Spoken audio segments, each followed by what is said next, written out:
Hey guys, this is Marty from Marty's Diesel. I just wanted to go over the wiring harnesses on our 875 Walbro kits for our old body style trucks. As you can see here, we have two different harnesses. The one on the left is going to be what's already hooked up to your fuel pump when you receive your kit, and then this harness right here is what you're going to find in the box after you open it. The black wire is the ground, and it's going to have at least two ring terminals attached to it so that you can either run that ground wire right to the frame or all the way up to the battery. The red wire is your positive wire, and that is going to go over here onto the relay at position number 87. When you receive your kit, it will have this fitting on your relay with no wire attached to it.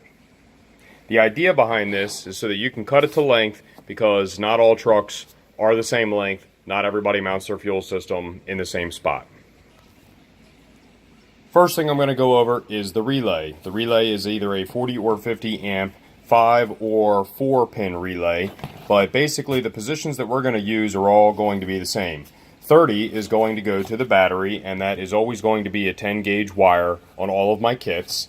85 is going to be your signal wire, and then 86 is going to be your ground wire for the relay, and then 87 is what's going to go to your pump, as I previously stated. On the ground wire, you'll notice that I have a ring terminal tied here. You're going to either use that to go to the battery or to any ground that you can find on the body or the frame. You can also tie that in with the ground wire that comes up from your pump. Here is the main power wire. It already has a 5/16 ring terminal attached to it so that you can hook that directly onto your battery, and then the other side is already attached to the position on the relay that it needs to go to. What's not attached is going to be the two terminals that you will need to install whenever you mount your circuit breaker. This circuit breaker is actually a resettable one, so in the event that you have an issue, you can just reset it right here. This way you don't have to go find a fuse in the event that you have a problem. The reason it's set up like this is so that if you need to place this real close to the battery or real close to the relay, you're able to move it, as you can see here.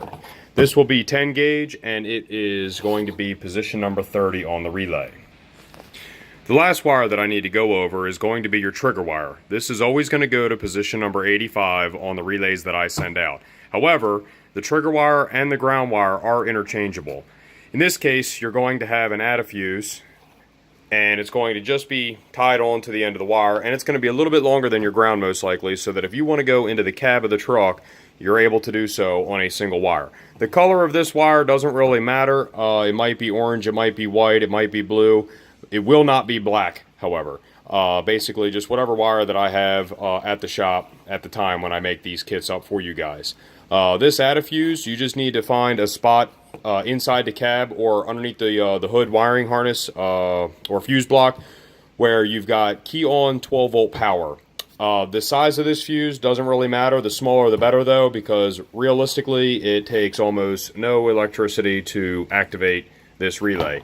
This is just a way to seamlessly integrate our wiring harness into the factory truck wiring harness.